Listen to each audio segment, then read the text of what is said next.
안녕하세요. 조용히 회사 다니는 사람입니다.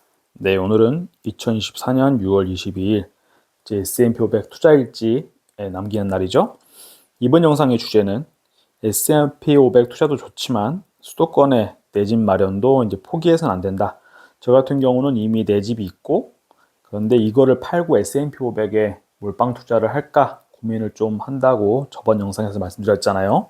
그거에 대한 이야기를 좀 해보겠습니다. 제가 그 유튜브에서 그냥 출근할 때 잠깐 봤던 영상인데, 제가 이제 좋아하는 분이에요. 이상건 센터장이라고 이제 미래에셋 투자와 연금센터 센터장을 하고 계신데요. 이 부동산 읽어주는 남자 방송에 나와서 그냥 부동산 이야기를 하시는 건 아니고 은퇴 연금 준비를 좀 해야 된다 이런 거를 소개하시는 영상이었는데 거기서 나왔던 것 중에 이제 재밌는 말이 있었습니다. 제가 좀 요약을 해봤는데요. 2000년대 초반 그리고 2020년도에 집값이 한참 오를 때 이제 주택 구매를 실패한 집안의 남편들의 공통점이 있었다라고 하셨어요. 남편들이 이제 바보가 아니고 다들 똑똑하고 스카이 출신이거나 하여튼 논리가 말하는 거가 이제 논리적으로 말하는 게 이제 잘하시는 분들이었다. 근데 아이러니하게 이런 분들이 주택 구매에 실패를 했다라고 하셨어요. 부동산이란 이게 논리적이지 않아도 본능적으로 아는 게 더 중요한 자산. 그러니까 어, 저처럼 이제 논리적으로 따져봤을 때 부동산에 이렇게 투자하는 것보다는 S&P 500에 투자하는 게 훨씬 더 이득일 것 같은데 하지만 이제 와이프 입장에서는 본인이 직접 애들을 키우고 생활을 해나가는 살림을 해나가는 입장에서 집이 중요하다는 어디에 있는 집이 좋다는 것도 더 잘 알고 집이 있어야 된다는 것도 되게 피력을 많이 하잖아요. 그래서 예전에 한참 아파트 가격이 오르던 2020년, 21년 이 시즌에 이제 이런 방송이 있었죠. 이렇게 부부 아마 이 남자분이 차장으로 이제 진급을 해가지고 집에 와서 이렇게 자랑을 하려고 했더니 와이프가 술 혼자 이렇게 소주 마시면서 화가 나가지고 당신이 그러니까 엘리트 남편이었던 거예요, 이분이. 당신이 팔자고 우겼던 옛날 우리 아파트는 팔고 나서 2배가 올랐고 그리고 당신이 뭐 승진해가지고 월급 꼴랑 몇십만 원 더 받아오면은 이렇게 아파트 가격은 몇 억이나 이렇게 올라버렸는데 보상이 되느냐. 앞에 이상건 센터장님이 했던 말을 그대로 이렇게 방송으로 만들었던 거죠. 저도 뭐 이렇게 S&P 500이나 재테크에 관심이 많았던 사람으로서 지금 우리나라 돌아가는 꼴을 봤을 때는 아파트 얘기 갖고 있는 것보다 큰 돈 깔고 있는 것보다 미국이란 나라에 투자할 수 있는 S&P 500이 훨씬 더 좋지 않을까라는 생각을 좀 했었죠. 근데 자산 포트폴리오를 구성하는 데 있어서 한쪽으로 지나치게 쏠리게 하는 거는 좋지 않겠다라는 생각이 들었어요. 우리나라는 뭐 주식은 코스피, 코스닥 이거는 별로 국가적으로 정치인들도 챙겨주진 않지만 수도권 아파트 가격은 어떻게든 지키려고 하잖아요. 그리고 과거에 실제 상승률 데이터를 통계를 이제 계산해 보면은 S&P 500이 오른 만큼 서울에 있는 묘지에 있는 아파트들도 올랐다는 걸 제가 확인할 수 있었거든요. 그래서 생각을 좀 고쳐 먹어야겠다. 거기다 추가로 뭐 서울 사는 김 부장인가요? 그런 책을 내신 분인데 저랑 나이대가 비슷하실 텐데 이 송이구 작가가 이제 본인의 유튜브 채널에 올려놓은 영상을 보고 네, 또 한 번 더 영감을 받았고 그거를 이때 느낀 것들을 제 영상에 남겨놓으려고 합니다. 이분의 영상의 주제도 결국 그거였어요. 남편은 자꾸 이제 아파트를 팔자. 그래서 뭐 주식에 투자하자 이런 주의인데 아내는 아파트 가격 떨어지는 거 이런 거 모르겠고 일단 우리 가족이랑 내 애를 키우기 좋은 곳에 실거주 아파트가 있어야 된다. 이런 논리인데 왜 자꾸 이런 충돌이 일어나느냐. 아파트 가격이 떨어질 거라고 생각하는 사람들은 왜 그렇게 생각하느냐. 일목요연하게 요약을 해주셨습니다. 짧게 한번 찝어보고 제 생각은 어떤지도 말씀을 드려보겠습니다. 먼저 집값이 떨어진다는 사람들 논리죠. 역전세로 추가적으로 아파트 가격이 하락할 것이다 생각을 하죠. 역전세라는 거는 결국에 전세가가 내가 세입자한테 이제 전세를 내줬는데 전세 가격이 보증금이 하락해서 다음번 계약 시 전세 보증금을 오히려 돌려줘야 되는 상태가 되는 걸 말한 거죠. 저도 사실 2021년도, 22년도까지 어떤 아파트 갭 투자를 한 적이 있었는데 저도 세입자분께서 전세금을 한 2, 3천 돌려주길 바라셔가지고 그냥 이게 아파트 그냥 팔아버렸던 경험이 있어요. 이제 실제 전세 가격이 떨어지는 시즌이 역전세가 이제 예상되는 시즌에 그래 팔아버렸었는데, 하지만 그 시기가 지나고 나니까 언제 그랬냐는 듯이 인플레이션과 함께 다시 전세 시세가 오르고 있는 시즌이 도래했죠. 그래서 역전세로 그 추가 하락할 것이다, 계속 그렇게 하락할 것이다라고 믿는 거는 좀 쉽지 않은 생각인 것 같다 생각 들고요. 그리고 두 번째로 PF 파이낸셜 프로젝트 파이낸싱 부실로 인해서 문제가 생길 것이다, 건설 경기에. 하지만 이 아파트를 짓는 우리가 아는 대형 건설사들, 뭐 현대건설이니 대우건설이니 이런 데는 PF 부실과는 크게 상관이 없다라고 말을 하시고요. 그리고 저도 뭐 예전에 아파트를 팔고 싶었던 이유 중에 뭐 PF가 그 이유 중에 하나는 아니었기 때문에 패스를 할 거고, 송희구 작가가 말하기를 PF로 건설사가 부실해져 가지고 혹시나 집을 못 짓게 되면은 오히려 이제 공급 부족으로 전세 가격이 또 오르고, 그럼 전세가가 또 매매가를 위로 올리는 일이 생길 거다 생각을 하시더라고요.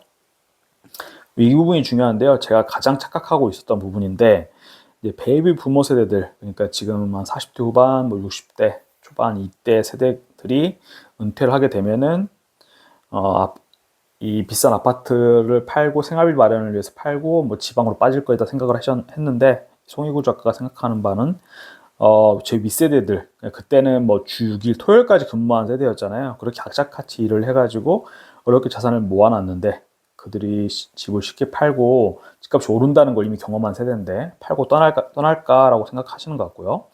그리고 제가 그 아파트를 팔고 S&P 500 몰빵하고 서울에 월세로 산다 이런 영상 만들었을 때 댓글에다가 좀 무료를 해주셨던 분들도 계셨는데, 나이 먹을수록 내 집의 안정성이 더 중요해지긴 할 것 같다, 그렇기 때문에 다시 한 번 더 곰곰이 생각해 보셔라 이렇게 말씀해 주셨는데요.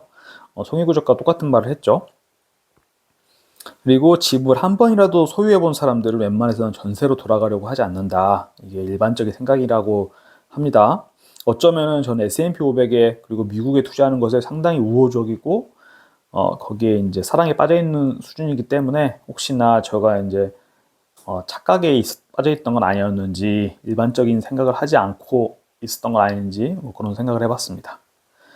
그리고 이제 송희구 작가도 그런 이야기는 했어요. 인구 감소 때문에 아파트 가격이 빠질 거라고는 하지만 지방의 유동성이 오히려 수도권으로 몰리고 있는 상황이고, 하지만 그렇기 때문에 지방 소도시의 부동산은 위험할 수는 있겠다. 그리고 서울과 경기도 같은 경우에는 유동성을 받아들이는, 전국으로부터 받아들이는 입장이기 때문에 상승과 하락을 하면서도 장기적으로는 인플레이션만큼 상승할 것 같다. 사실 이 부분에 대해서는 안타깝죠. 대한민국 자체가 이제 서울이나 경기를 중심으로 이제 도시국가처럼 마치 홍콩 같은 나라처럼 되어가는 거죠. 그나저나 어쨌든 저는 제 개인적으로는 서울에 인접한 경기도에 등기를 쳤고, 저는 왜 이거를 포기하고 S&P 500 몰빵을 하려고 했었는지 다시 한 번 더 생각을 해봐야겠습니다. 그리고 마지막으로 이제 살 사람이 없다, 살 사람이 다 샀기 때문에 그 수요를 받아줄 사람이 없다라고 생각을 하는데, 송희구 작가는 좀 저는 이제 완벽하게 공감은 안 됐지만, 이거는 내 주변에 살만한 사람이 없는 거지, 송희구 작가 주변에는 집을 살려고 하는 사람, 더 좋은 집을 살려고 하는 사람들이 수두룩 빽빽하기 때문에, 그리고 매도 물량이 쌓인다고 해가지고 그게 뭐 아파트 가격을 암시하는 것보다는 이거를 팔고 다시 더 좋은 집으로 가려고 하는 그런 움직임일 수도 있기 때문에, 매도한 돈이 다시 부동산 시장 들어온다면 문제가 될 게 없다 생각하시는 것 같고요. 그리고 금리가 높아서 떨어질 것 같다 뭐 생각하시는 분도 있다고 보는데, 저 역시나 2024년 1월 올해 초에 카카오뱅크로 이제 주담대를 갈아탔는데요. 금리가 3.5%대였어요. 그래서 이전에 뭐 2%대 이렇게 나왔을 때가 정말 낮았던 거지, 3%대면은 그다지 높은 수준이 아닌 것 같다라는 생각이 들었습니다. 이제 S&P 500 이야기를 다시 해볼 건데요. 이번 주도 제가 그 네이버 증권의 타이거 미국 S&P 500 시세 알림이를 설정을 해놨는데 계속 그 연중 최고가 알림이 오더라고요. 그래서 역시나 보시는 것처럼 S&P 500 지수도 이번 주에 0.8%가 올랐고, 환율도 0.68%가 올라서 1,390원대가 다 돼가네요. 그래서 계좌가 이제 많이 늘어나게 했는데 경거망동을 해서는 안 되겠습니다. 산이 높으면 골도 깊을 수도 있겠죠. 물론 미국 주식은 계속 오르긴 했지만요. 이번 주에는 제가 이 성세영 작가님이 쓰신 당신의 주식 투자는 틀렸다, 한 3분의 2 정도 읽었거든요. 근데 읽으면 읽을수록 일단 저처럼 장기적으로 바라보고 투자하는 사람 입장에서는 보유 기간이 중요하기 때문에 뭐 타이밍 맞춰가지고 뭐 비중 조절하고 뭐 폭락했을 때 많이 사보겠다 이런 생각보다는 그냥 지금 사가지고 오랫동안 갖고 있자, 그게 맞다라고 보여져서, 제 아내가 언젠가 작년인가요? 그 S&P 500이 지금 고점인 것 같다고 자기가 한번 그 타이밍 매매를 해보겠다고 팔았었는데, 제가 이번 주에 이 책 이야기를 해주면서 다시 한 70%까지 비중을 맞춰라 해가지고 태금국 S&P 500은 지금 272주 추가로 매수를 해놓은 상태입니다. 그럼으로써 와이프가 매수를 함으로써 한 저번 주보다 한 4% 정도 예수금 비중이 낮아졌고요. 그래서 40.7% 현금을 보유하고 있습니다. 2024년 투자 수익률인데요. 이것도 역시나 경거망동을 하면 안 되겠죠. 이렇게 쭉 오르고 있는데 언제 또 이렇게 떨어질지 몰라요. 떨어졌을 때 하락장에서 잘 버티는 게 중요할 것 같습니다. 마지막으로 제 경제적인 목표 달성 현황이죠. 역시나 뭐 1억 9천 이렇게 좋은 수익률을 보여주고 있고, 다음 주 25일은 제 월급날이기 때문에 또 얼마간의 돈이 불입이 되겠죠. 그래서 아마 올 여름이 가기 전에 제 계좌의 총 투자금이 2억을 돌파하지 않을까 이렇게 기대를 해봅니다. 그래서 제 목표 달성률은 32.93%, 거의 이제 3분의 1 정도 왔고요. 2030년까지 100% 달성하는 게 목표가 되겠습니다.